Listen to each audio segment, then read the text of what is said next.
Hello, everyone, and welcome to today's episode of cyBARR Chats. My name is Claire McKenna, and today we're joined by Brad Theis, President and founder of BARR Advisory, to discuss the state of cloud security. With 99% of organizations using at least one cloud, the cloud is ubiquitous in nearly every industry, which means security is paramount. With that in mind, Brad, let's dive into our first question. What are the major challenges to cloud security today? Well, just as you mentioned, it's ubiquitous and it's tough to really differentiate. Here's what our security practice for cloud security without really bringing forward some of the best security practices, even pre-cloud. And it starts with ownership. And so you've got to have good ownership and clear ownership of who's establishing your cybersecurity programs. Ownership doesn't stop at the person who's taken ownership of the program, but that's first and foremost, and that doesn't really change regardless if you're in a cloud environment or not. But if you go specific into some very common security practices, you look at a lot of the data, the Verizon data breach report, a lot of these best practices are very simple things when it comes to preventing some of these attacks, such as, okay, credential theft is very common. That is one of the leading indicators for issues when it comes to hacking.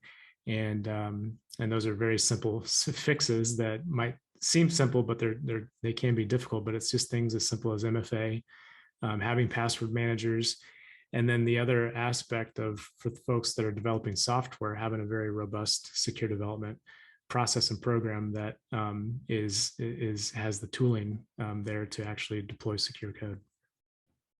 Got it. So you mentioned MFA and password managers. Are there any other important cloud security practices that businesses need to implement? I mean, those are the priorities, I would say. And if you start to get into more deeper into your cloud security practices, one of the biggest challenges is visibility. And so thinking about, okay, well, I know I need to do MFA, or I know I need to do a password manager. I know I need to do things like secure development. What does that really mean? How am I doing, various static code analysis, dynamic code analysis? How am I making sure folks that are deploying code is secure? It comes back to, I know what I need to do, but how do I get that visibility? And so another good practice is starting to really layer on some of the tooling to help give you that visibility, where you're not dependent upon a lot of the manual exercises of the whole trust but verify. If you have some of these automated tool sets to benchmark yourself against some of these best practices, that helps whoever's owning that security program understand how to react as the threat model evolves. Got it. So you mentioned some of those tools, but what tools would you recommend to an organization to improve the posture of their cloud security? There's so many tools out there, and that's the challenge with the cybersecurity industry today, is that you can buy a lot of lemons. And I think it's important to educate yourself first. It's not just a tool. No tool is going to be your silver bullet. And it's how do you, the issue isn't what tool to buy. It's how do you educate yourself to make sure you're purchasing the right tool? Because you can go in and say, well, I need a compliance automation software tool, and there's plenty of tools out there, but a lot of them out there are really focused on smaller organizations that have very specific integrations. So you want to check first, are you well integrated with that tool? If that integrates with AWS, Azure, and GCP, but you have a lot of environments off of those cloud environments, that tool might not be good for you. So it's tough for me to really say, here's the tool you need specifically, because it's going to be different for everybody. And the important thing is, how do you educate yourself in a way so that you understand you're buying the right tool? And I think of the tooling as different buckets: the visibility piece first, as well as then the actual tools that you give, if you're in a software development, that you give to your developers to ship out secure code. But then for the folks that are not in software development, they're looking to really just understand visibility within their cloud environment. There's a plethora of tools out there that just determine how well you're using those applications. So if you're not using them, then it gives you indicators that you can probably shut them down so that you can reduce your attack surface. Got it. Switching gears a little bit, What is the shared responsibility model and why is it so important for cloud security? The shared responsibility model is important because you have to know who's responsible for what, who's on first, if you will. And so, AWS has a good shared responsibility model. Really, all the cloud service providers have good shared responsibility models. And that's part of educating yourself that I mentioned earlier.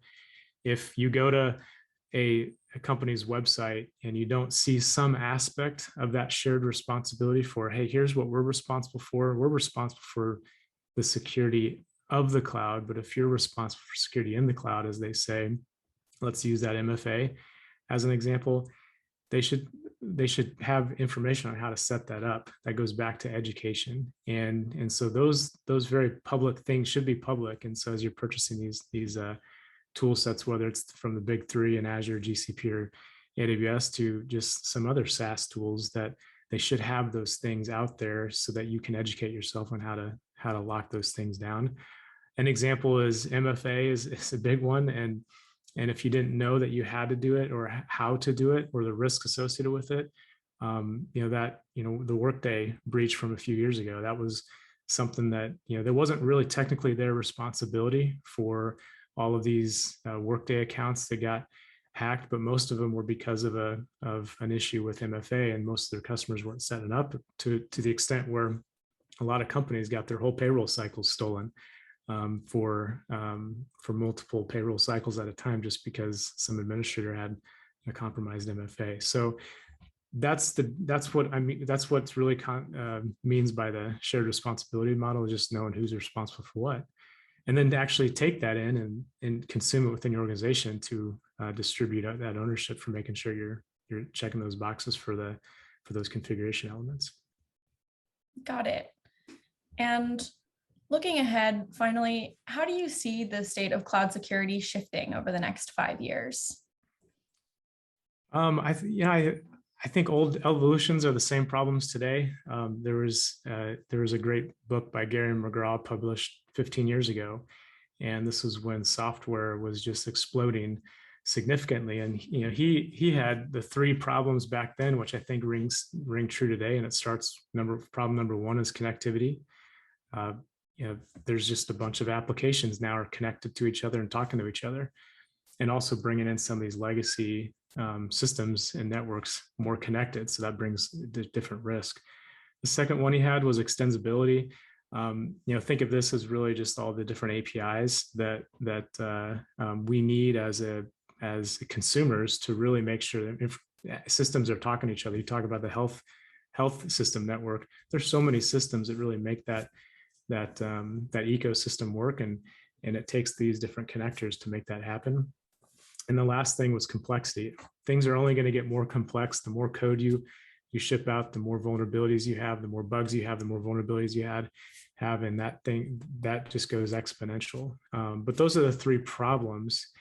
But I think it gets back to how do we understand that how do we get that visibility into this ecosystem of cloud service providers? And that's, I think, the three things that we really want to focus on to address that is, first, the human element, which I'll get to in a minute. Second is the tooling that we talked about, so you can get that visibility into those different challenges in the ecosystem. And then lastly, I think there's going to be more of a shift and less dependencies on one particular cloud or one particular type of server architecture, so that you can have a very easy way to transfer data, across cloud environments, so that your setup is completely immutable, so that you can, essentially destroy your entire environment, rebuild it within a matter of minutes. And some of that stuff is happening today, but I think in the next 5 years, it's going to continue to speed up. But the first thing is the human element, and that's a mind shift in security. And cybersecurity at its core is about humans feeling safe and protected. That could be called, DevOps to DevSecOps, or using security as a differentiator. But I think it's about how do we make sure that it's not especially when you're getting into those information security questionnaires between companies, there's a litany of questions.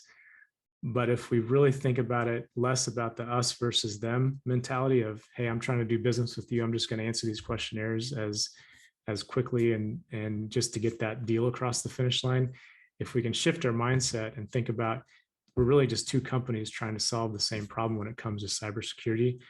That's my optimistic view in the next 5 years. And I think that's happening, especially based on the latest breaches that have happened and the various mandates that are coming down about sharing information. And the more we can normalize sharing information, both internally and externally, the better we're all going to be when it comes to information security. So that's my optimistic thinking. In terms of other trends, it gets back to the tooling, continue to proliferate the things like cloud access security brokers and CASBs, moving security and compliance, moving to, I should say, security and compliance automation tooling. We're no longer the days where you can just send a bunch of auditors out and spending a ton of time testing things, when the value really, a lot of that stuff can be standardized and can be automated. And then I already talked about the shifting less dependencies on the underlying cloud and OS architecture. All that's to say, there are great tools out there today. There's no one best framework, but if you're looking to just get started and say, hey, I have this new technology, go out to CIS Top 20, go out to CIS benchmarks. You can go to their website and they have every pragmatic way, very prescriptive way to how to secure and harden your specific applications, whether it's a Zoom application to an Ubuntu server in an AWS environment. And those are the types of things that I don't think people are realizing. There's such great tools out there today.